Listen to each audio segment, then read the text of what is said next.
Shadow of Mordor, Shadow of Mordor. See, we can say it now. We don't have to just every conversation we have. It's just like, don't say one game of the year in the stream, okay?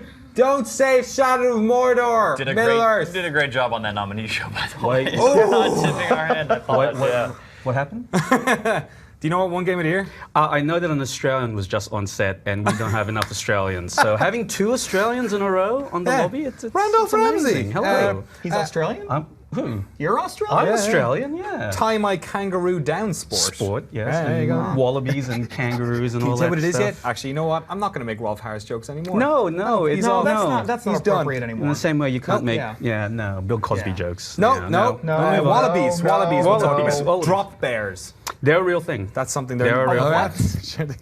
Google it. After this. After Drop this. bear. Randolph, That's kind of bear you're thinking of. Randolph Ramsey, what's your official title here? I am the managing editor Sweet. of GameSpot. He's laughing as he says, ha ha ha. No, I'm the managing editor. I'm the managing editor. That didn't come from a place of superiority. I'm just saying that I'm I usually went home for 2 weeks. I don't care. I'm usually Can you believe they gave me the title of managing editor? I'm the guy that prods Kevin and other people. I don't usually get on front because Kevin is the guy. To be careful, he's my boss. So Yes. In fairness, we all prod Kevin. Yeah. So don't feel. In different ways. Yeah. In different times of the day. People come up to me and they're just like, Yes. Sticking microphones in his Chris? face. But of course, we had our long and drawn out and angry and beautiful and It was very long this wonderful year. Game of the Year discussions. They've been You were longer. kind of the puppeteer of the whole thing, I would say, or maybe the master of ceremonies, perhaps. Yeah. I mean, I think you guys have sort of covered it a little bit in sort of like other videos, but like this whole thing starts basically with the team, Yes. right? And I'm just basically the guy who sort of collates all that information at the start to try and get us to a good place where we can then start talking about, okay, what do we think is actually the best within each of these categories? So, like the place that we start from basically is I just ask people what their favorite games are for the year. And I think there's like 20, 25 people or so, like around the world, including our offices in Australia and the UK as well. Yep, and basically I collate all those. I think we gave us like top 10 or 15 games. Yeah. So I asked you guys, okay, doesn't matter what platform, as long as it was released in this time period, what are your favorite games for this year? What I do then is I, come up with a list. I break it all down. I assign this, arbitrary number score depending on where it placed in everyone's top 10. Which is great if you gave him a list of top 10 games, not in order of preference, like I did. It was Who very sends in a list of 10 games when asked for a top 10 and doesn't rank them? It's so sorry. It was It very didn't clear- matter in the end, but It was very clearly in the email, Yeah. Danny. You just want a clump of 10 games, right? Just scattered out in a bag. Yeah. It's my grab bag. My top 10 grab bag. yeah, I think Gang Beast was the one I put at the top. And you know what? That oh no, I'm that sorry, makes no sense to offense me. to Gang Beasts. No, but I looked at it and went, yeah, Danny has been playing a lot of Gang Beasts this year, so that's okay. I think that's all right. But these were It's just. not even out, is Yeah. it? I know it's a gray area. We'll see. But that's like a starting off point Yes. for discussion. Yes, that doesn't mean anything. That is our Right, kickoff point. yeah. But all that does is basically tell me, okay, these are the games that a lot of people and staff have enjoyed for the year. So what I then do is we all go to this, our first meeting, which is our nominees meeting, right? And essentially from there, I just put a list of, I think, the top 10 for each category that we have, and then the arguments start. And a list of kind of the 15 ones that didn't necessarily get in, and a couple of those end up getting in as well. Yeah, exactly. So yes, and then that's when the discussion starts, and it's free for everyone to say, I don't think this should be in there, or we usually try and pick people to champion something. So if it's a game that hasn't been played that much, but one person is particularly passionate about it, that's the platform to start sort of lobbying for that game. And you can see it in games like, we'll get to the Game of the Year stuff in a second, but for instance on PC, like Divinity Original Sin is not a game that a lot of people could have put in like 80 hours. You can't just play that game in like 5 hours and get the gist. You need to like put time in. So like that's one of those games where you could see there were like 5 or 6 people on staff who would put quite a lot of time into that, who would realize it might be a contender, and then those kind of conversations came. And that's why I think the GameSpot decision is more than just all of our lists collated. It's more than just one person shouting from the mountaintop that they love this game. It's kind of this hybrid of the personal and the collective, because you have that chance to hear someone speak passionately about a game, and maybe you make it. Maybe that influences your decision. Maybe it doesn't. But on the flip side, everyone's voice is already heard, even if they're not comfortable speaking in that environment. Because as we've discussed previously on the show, it can be sometimes intimidating. Yes. So it kind of helps bring that all together. So let's get to it then. Let's have a chat about some of the games that didn't win Game of the Year. That some people might be saying would be contenders. I'm going to keep an eye on the GameSpot chat, on the Twitch chat, at Daniel Dwyer on the GameSpot chat. If you have any questions yourself, please feel free to throw them in. But just looking at sort of general chat around GameSpot and being in the deliberations as well, I want to just sort of talk about a couple of games. First of all, talking about Chris's sort of, the idea of the personal best against the collective best. We had a 10 out of 10 this year. I knew it was going to be the first question. Bayonetta 2. Why doesn't Bayonetta 2 automatically win Game of the Year, Kevin? It didn't even win Wii U Game It didn't. of the Year, for that matter. Yes. I mean, a lot of that comes down to, first of all, just the obvious personal taste. So in that sense, obviously Mark loved Bayonetta 2, and it's hard to argue in some ways against a 10 out of 10 for this game. I played it; it made my personal top 10 list. But there's also the aspect of a game having more meaning to an individual person than it does to the collective, right? And even those of us who played Bayonetta 2, there are still games that resonated more for all sorts of different reasons. And ultimately, we end up sort of going with some of those games that resonated more for all. In this case, you can make the argument for Bayonetta 2 being perhaps a perfect action game, but it's also a whole lot like Bayonetta 1, and it's there are all sorts of things to talk about, and it's not just about whether a game doesn't do things that are wrong, but it's about do the things that how much do they really matter? And it's interesting that, like you said, the Wii U category was won actually by Mario Kart 8, and so many people had played both of these games. And then what often happens in these discussions is we say, okay, who's played both? And then argue sort of what your perspective is on this. It's funny. I think most people, even Mark, obviously a massive fan of Bayonetta 2, he also said when he was here a month ago, I'd have no problem with Mario Kart 8 winning the Wii one as well, because the UK office plays it, I think, every day after work now at this stage. And I guess it's important that, like Chris did mention it, we have to delineate what our reviews are, which is, at the end of the day, a personal opinion that that GameSpot is backing versus our Game of the Year, which really is more of a group reflection, of what we felt was the best. So yes, there are going to be instances where a game that has scored higher is somehow beaten by a game that was not as rated as favorably, but and Bayonetta obviously is a good example of this. But when we got to this stage and everyone in the room started talking about their favorite Wii U experiences for the year, we just kept coming back to Mario Kart 8. Yeah, there wasn't even a question really, when it came down to it, and that's part of the power of the collective, right? A voice arises, and eventually the chorus clearly is singing one particular tune. And in this case, that was the particular tune. But that's not anything new in GameSpot's history. I mean, typically, actually, the Game of the Year isn't the highest scoring game of the year. I mean, that's nothing new at all. You were going back to when you mentioned EverQuest on the PC, for example. That game certainly was not the highest scoring game of that year. But it's certainly a worthy one. And part of that, too, is in Game of the Year discussions, we really do project ourselves ahead a little bit. And it's really seriously, when we look back on this year, what really is going to be the meaningful game in this particular category? When we got down to, I guess, the brass tacks of talking about what was going to win Game of the Year, it kind of came down to 3 games. 2 really. But let's talk about that third one, which was talked about a little bit of as well, which was Divinity: Original Sin. What about that game do you think made it a contender and one of the top handful best games of the year? And what ultimately do you think is the reason why we didn't pick it?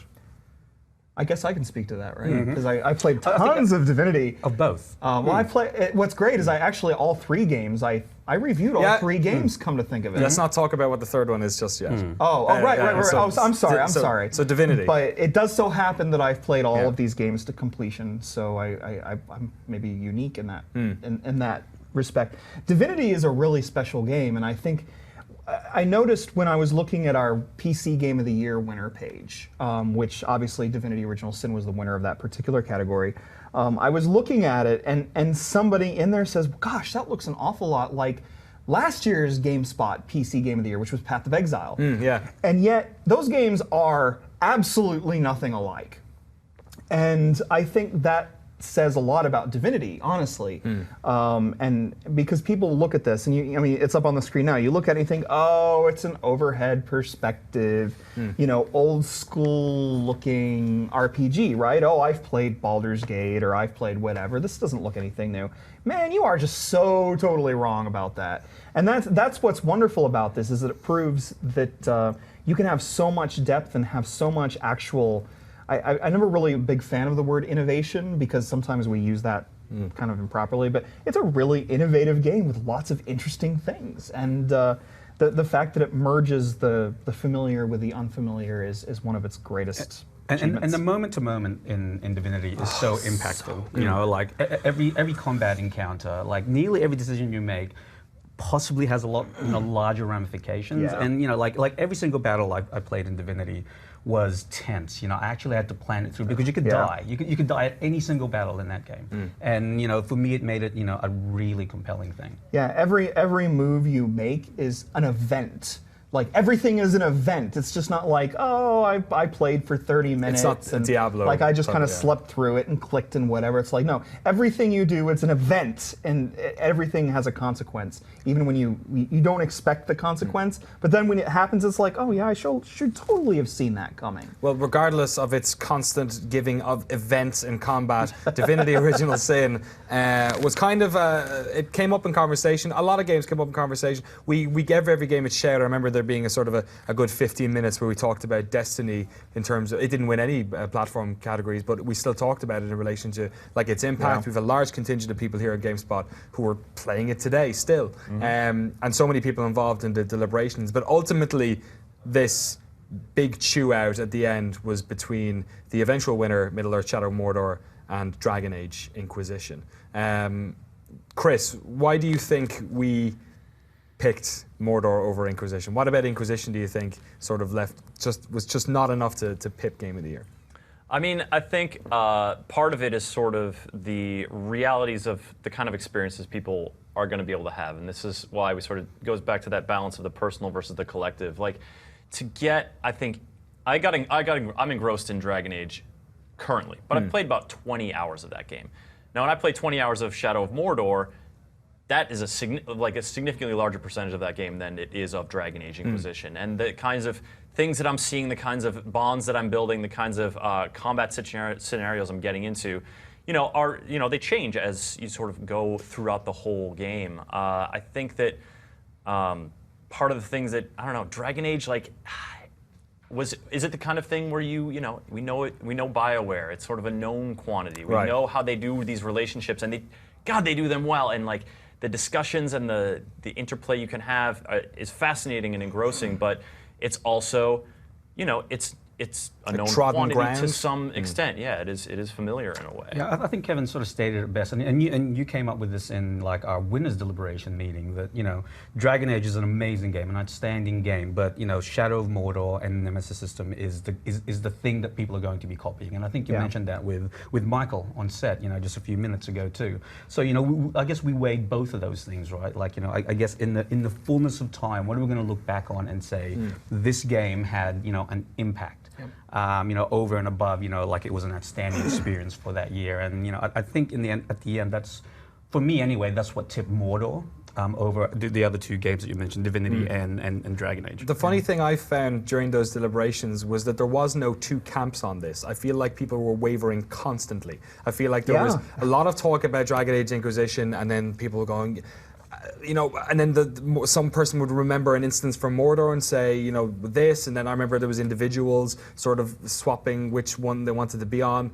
It was a nightmare. In the end, it was so I believe we took tough. 2 or 3 votes on this. Yeah, we did. And it would change all every the single time. time. We took votes based on people who and we try not to take the votes aren't like the be all either. It's more of the do we think this is what it is? Yeah. Let's just do a round table to make sure. Do we continue on this discussion path? So. And the thing that got to me about Mordor was that we kept talking about the Nemesis system and it being like a wonderful way to that sort of a new mechanic and sort of ultimately it makes that world so much more interesting because instead of just doing, picking where you want to go on the map, like say other games in that genre, like Infamous Second Son that came out this year, it's like a smorgasbord of stuff that you can do if you want. Pick which thing you want to do, level up, and then go to that area. Whereas in this one, you could be picking what you wanted to do, but then the game would go, no, I'm going to throw that guy in. He's too overleveled for you. You're going to have to run away, or you're going to have to fight him. You're looking for a green guy. It throws you curveballs constantly.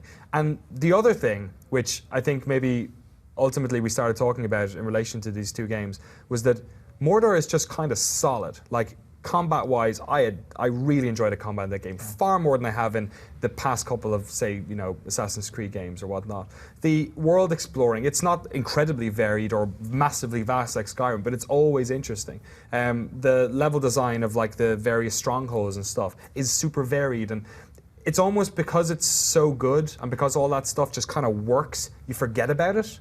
So it's the Nemesis system that keeps popping up. It's like, oh, that's what makes it stand out. Actually, the game is kind of solid across the board. Yeah, just those individual elements. I mean, you mentioned the gating. Like, you come to a place where you think, oh, I'm just going to waltz in and do whatever. Oh, no, there's the big dude, and I can't do this after all. And that's basically like the developer keeping you out of a place, but not actually arbitrarily limiting you. And that's actually really hard to do, and something we take for granted. There are all sorts of things in games we take for granted that we only notice when they're done poorly. All sorts of things like sound design is one of those things you really only notice non-soundtrack sound when it's bad. You only notice collision when it's bad. And so that's the great thing about Mordor, is it has all these things, all these solid things that we can take for granted because they're all just fantastic. And that's the way it should be. We shouldn't have to think about those things. And I think this year was also instructive in like on how some series that have nailed those things for years, you take advantage of it. Once you realize once it's not there, it's oh my god, falls apart. Like Assassin's Creed and Halo, the two games that technically have always been pretty solid bets, and both games end up being like massively disappointing because of technical issues. And it all and that's of course that's disappointing, but it is like. It's almost good to be reminded in a harsh way that like Michael said, making video games is so hard. Oh my god, the amount of effort that it takes to make this stuff. And then we have these moments in our discussions where we're just like tearing down the best of the best games, just trying to find that articulation between them. It's one of the things that makes those discussions like really intense and kind of a bummer sometimes. Speaking of which, I want to go to some of the questions because they're coming in. Krabby Prime asks, what was the biggest or most violent argument the staff got into this year? Apart from Andy Bauman screaming that Forza Horizon 2 should be Game of the Year. I mean, to be quite honest, the one that sticks out to me is the very passionate arguments we had around Destiny. Oh yes, absolutely. Because there was a lot of conversation about whether that should be even a nominee. Yes. In the first place, and I know that the key Destiny people in our team were very, very passionate, and spoke very eloquently about why this game should be there. And we also had a couple of dissenters as well, right? About Destiny being a mediocre game. Me and Kevin were on the you people are crazy. I get why you like it, but that game is a real dumb shooter. But it's interesting. When Jeff was talking about World of Warcraft, a lot of that kind of was hitting home about Destiny, and I want to give Destiny credit, because I think regardless of how you feel about Destiny, it's maybe a lot easier for me to see some of its drawbacks, because I've been playing, MMOs for forever. And so I look at Destiny and I immediately see the places where it disappoints, and the places, the various things. But for a lot of people, in the office, the idea of even a raid. These are people who have never done a raid before in a lot of cases. They've never, so you have Destiny, a game that, for better or for worse, is the one that's showing them this world that they've never really been invited into before, because they don't play that type of game. And that was one of the impassioned arguments that someone made, that Destiny made them into a someone who enjoys multiplayer. Before, with shooters, they were always just a solo guy, but Destiny was the first game that actually pushed them and made them enjoy the social aspect around that type. It's interesting you talk about the sort of unique personal experience, because one of the questions just come in from Hasoon is did I ever argue for Transistor, or did it remain exclusive to my personal list? So Transistor, our personal top 5s aren't on the site yet. I think mine's going up on Christmas Eve. But it's in the top 5 anyway. It's one of my favorite games of the year. Yep, but it's not a game. But it's not a game 10. that I would have argued for Game of the Year, outright. Were there any games that you guys enjoyed that will be on the top of your Game of the Year list, but that you never would have suggested for our top one? The ones that were the one that was at the top of my personal top 5 is the one I went to bat for, and the one that I held forth on for sure, because this is my 7th Game of the Year deliberation. I'm very comfortable. I have this opinion on this game, and I can articulate it really well. Let me do that thing that Jeff was talking about, and make myself large, and put my and bring people into my experience with the game, which is powerful, but of course has its drawbacks. But you were in there for Transistor, but then you also realized, because it was a nominee on the platform, on PlayStation 3 or 4, right? But you sort of also realize when to push, and when it deserves a push, and when it feels right, and when to just be nominees. We battle over nominees. That's an honor to be nominated, and having Transistor there. I don't know. It seemed to me like you regarded that as that was giving it your diligence, your love, your input. I know the reason why I love that game so much is that is a genre that has eluded me personally for quite a long time. I've never really gotten into those sort of, I guess, what would you call them, character RPGs or whatever, or that sort of isometric strategy game. I never played any of those games. I never really got into them before. So I knew that's why it was important to me. And what I think you'll often find when we go to comments on, the comments for the video on this when it goes on YouTube or on GameSpot, is that people know what their favorite game is, but when you're in a room, it's like trying to pick out what Christmas tree with your family. You're never going to get the one you want. You have to have this it totally changes how you sort of perceive quality when you talk about a group instead of your personal one, because the personal one's usually very clear. For me it was Pokemon. It's not my top 1, but it's in my top 5, and I would I have had many arguments with people in this organization about the merits of Pokemon, and it was going to be a futile argument to try and push that across the line. But I know why I enjoy that game. Yeah. And I try and articulate it, and Jigglypuff. I'm a Jigglypuff guy, right? So, and I know, Lord knows, Kevin, I've tried to bring you across with me, but I haven't crossed to the dark side yet. Yeah. But there's also something else in there too, and I think that's just, as people who have done this for so long, I think we all have an instinctive understanding of the difference between the thing that is best and the thing that is the thing we like the most. Yeah. And, for example, in previous years, Deadly Premonition is one of my favorite games of the outgoing generation. But the idea of standing up in a room and passionately defending a kind of broken game to be called Game of the Year, the idea of that flabbergasts me, and yet anybody that's played Deadly Premonition understands what I'm talking about. That game, it is absolutely possible to call that a personal 10 out of 10, and absolutely possible to call that game a personal 1 out of 10. There's no way I would have, because I understood that it's not really deserving of that kind of honor. Or Ninja Blade, which is another game from previous years. I just love Ninja Blade. The idea of standing up in a room and trying to argue that for being nominated for Game of the Year is ludicrous to me. But this year... Which is not to say you didn't make impassioned arguments for both of those games in other categories. In other categories, for story and things like that, or for music. As I'm having flashbacks over here. You can chance your arm a bit and trying to squeeze it in. For a little bit. But this year, I'm trying to think of something that I had no Ninja Blade or Deadly Premonition really. For me, this year. Cannon Brawl is in my top 5. I didn't try and push it into top PC game because I know not enough people had experienced it, and I think the reason I like it is because I grew up playing Worms and stuff like that. And it's not to take anything away from these games, but it is, it's to contextualize what it means for GameSpot to give an award and what it means for Danny O'Dwyer to give an award, and I think that having doesn't mean shit. Having Danny nobody's getting a sequel out of a Danny O'Dwyer award. Let's see if Hatoful Boyfriend 2 turns up anytime soon. You'll have those games already. Right? Your face on a pack shot. Hatoful Boyfriend is a sure collusion. It's a sure thing.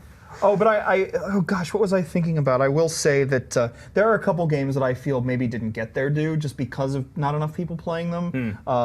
So I would throw out like The Vanishing of Ethan Carter as one of those games. Sean McInnes, who reviewed it for us, that, of course, is not working at GameSpot anymore. And yeah, and he championed that game, and I championed that game on his behalf. But there came a point where on your behalf got too. nominated on my behalf because I love that nominated. game. It's in my it's my third favorite game of the year. Like it's in my top 5.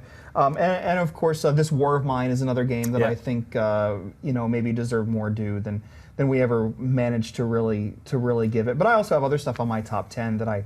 Like Fantasia, Music Evolved. I think like 5 people played that game besides me. But yo, guess what?